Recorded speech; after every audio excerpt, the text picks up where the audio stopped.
Olá, sou o pastor Murilo, estou aqui mais uma vez para trazer uma mensagem de amor e de esperança para o teu coração. Profeta dos nossos dias. O foco do nosso bate-papo de hoje é a história de Samuel, que se inicia com uma oração feita por Ana, sua mãe, implorando a Deus do fundo do coração que a abençoasse com um filho. Em resposta àquela oração sincera, Deus a fez mãe de Samuel, um profeta cuja estatura é comparada a Moisés e a Arão. Deus chamou Samuel para ser profeta quando ainda jovem vivia no templo do Senhor, como vemos em 1 Samuel capítulo 3, versículo 1. Ele foi o último entre os juízes de Israel e liderou a nação com justiça, restituindo-lhe a antiga importância. Homem justo, inspirava admiração e respeito em todos à sua volta e nunca permitiu que o poder o corrompesse. Tampouco fez uso indigno de sua posição de autoridade. Poucas figuras bíblicas receberam o louvor a ele atribuído. Era um homem bom frente a seus semelhantes e diante de Deus. Samuel espraiou a palavra divina por toda a terra de Israel durante um dos períodos mais sombrios da história daquele povo. O Talmud, uma coletânea de livros sagrados dos judeus, chama Samuel de mestre dos mestres. Assim como ocorria quando Deus falava com Moisés, quando falava com Samuel, o povo de Israel via também uma nuvem suspensa entre os céus e a terra.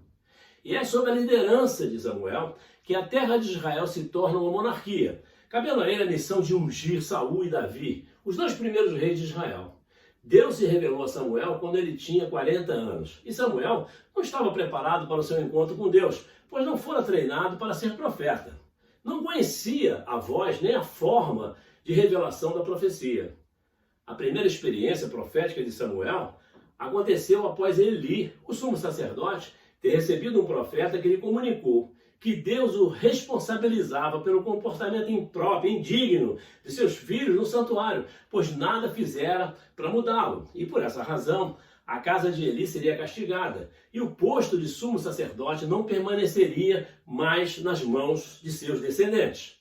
Foi então que Deus se revelou a Samuel numa visão profética, dizendo que toda Israel seria profundamente abalada por um evento que daria início ao castigo determinado para a casa de Eli.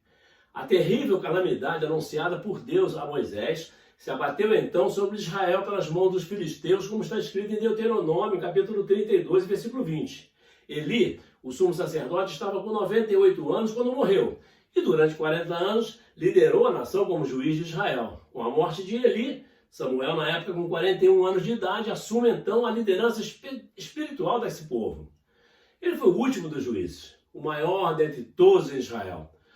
Nos 11 anos seguintes, Samuel conduziu seu povo, conseguindo restaurar a confiança e a glória da nação. Sob a liderança de Samuel, até a morte do profeta, os filisteus não ousaram voltar a atacar Israel. Samuel desenvolveu todos os esforços na recuperação de seu povo, viajando por todo o território judaico para ensinar, julgar e prolatar sentenças. Com todo o seu coração, com toda a sua alma e com toda a sua força, Samuel fez o que o povo voltasse a servir a Deus. Que bom seria se pudéssemos fazer o mesmo nos nossos dias. Servir a Deus com toda a nossa alma e com todas as nossas forças. Assim como fez Samuel. E o próprio Deus, Senhor Todo-Poderoso, também nos chama para sermos profetas, tal como Samuel. Deus nos confia a missão de profetizarmos as nações, mas também nos dá liberdade de aceitarmos ou não o seu convite. Se aceitamos o chamado de Deus, e deveremos aceitá-lo, precisamos entender o que realmente significa ser profeta, tendo como paradigma o maior deles, Samuel, o mestre dos profetas. A maioria das pessoas tem uma imagem deturpada do que é profecia e profeta. Muitos acreditam que profecia é uma espécie de enigma, que profeta é aquele que adivinha as coisas, que tem visões sobre o futuro. Profecias são mensagens divinas, enquanto profeta é o porta-voz que as apregoa, divulga, espraia a palavra de Deus.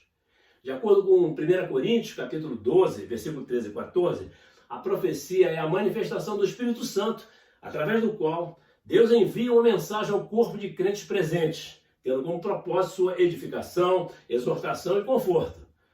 Profecia é exortação. E na Bíblia, exortar significa motivar alguém a seguir nosso Mestre Jesus da maneira correta. Assim, dependendo da situação, exortar implica em ensinar, aconselhar, consolar ou até repreender. Exortar significa motivar ou insistir com alguém para seguir nosso Mestre Jesus e obedecer a Deus fielmente sem desistir. A exortação ajuda o crente a manter seus olhos fixos no alvo, que é Jesus, nosso Senhor e Salvador. A Bíblia ensina que os crentes devem exortar uns aos outros, para que se fortaleçam e cresçam juntos na companhia cristã. 1 Tessalonicenses capítulo 5, versículo 11, você vai encontrar essa recomendação. Exortar é o trabalho de todos na igreja. Nesse sentido, podemos ser usados pelo Espírito Santo para entregar profecia já revelada na palavra de Deus. Quem exorta também precisa estar aberto para ser exortado pelo Espírito Santo. A exortação ajuda a crescer e ficar mais maduro. Creio que você, tal como eu, foi consagrado por Deus pelo batismo no Espírito Santo como profeta para as nações e por isso, cantai ao Senhor em toda a terra, anunciai de dia a dia a sua salvação, como está em 1 Crônicas, capítulo 16, versículo 23. De posse da sua Bíblia, traga e anuncie as coisas que hão de acontecer. Anuncie as coisas passadas para que todos atentem para elas e tomem conhecimento do seu propósito. Ou anunciem e façam ouvir a toda criatura de todas as nações as coisas futuras, como vemos em Isaías 41, versículo 22. Mas, pastor, de onde provém? Qual é a origem das profecias? A palavra de Deus profetizou em João, capítulo 16, versículo 13, que quando vier aquele Espírito de verdade, ele vos guiará em toda a verdade, porque não falará de si mesmo, mas dirá tudo o que tiver ouvido e vos anunciará o que há de vir. E essa profecia se cumpriu no dia de Pentecostes. E esse acontecimento está narrado em Atos, capítulo 2, versículo de 1 a 4, onde vemos, de repente, veio do céu um som, como de um vento veemente e impetuoso, e encheu toda a casa em que estavam assentados. E foram vistas por eles línguas repartidas como que de fogo, as quais pousaram sobre cada um deles. E todos foram cheios do Espírito Santo e começaram a falar em outras línguas, conforme o Espírito Santo lhes concedia que falassem. Lamentavelmente, já não vemos nas igrejas crentes batizados no Espírito Santo. E falar em línguas é a evidência física inicial do batismo com o Espírito Santo. Sendo assim, a única forma de uma pessoa identificar se foi batizada com o Espírito é se essa experiência foi acompanhada pelo falar em línguas. Profeta, o Espírito Santo desceu para habitar nos seguidores de Jesus. Nunca esqueça, tudo isso se encontra revelado na sua Bíblia Sagrada. Sendo profeta, sua missão é ensinar a palavra de Deus. Sua missão é fazer com que os que não o conhecem saibam que Deus os ama sem limites e os quer salvar. Assim vemos em João capítulo 3, versículo 16, que Deus amou o mundo de tal maneira que deu seu Filho unigênito, para que todo aquele que nele crê não pereça, mas tenha a vida eterna. Irmão, irmã, assim como Samuel, assuma a sua responsabilidade. Você é o profeta dos nossos dias. Antes, porém, cuida dos crentes que só se esquentam banco da igreja. Você conhece, né? Na tua igreja, na nossa, tudo é sempre a mesma coisa.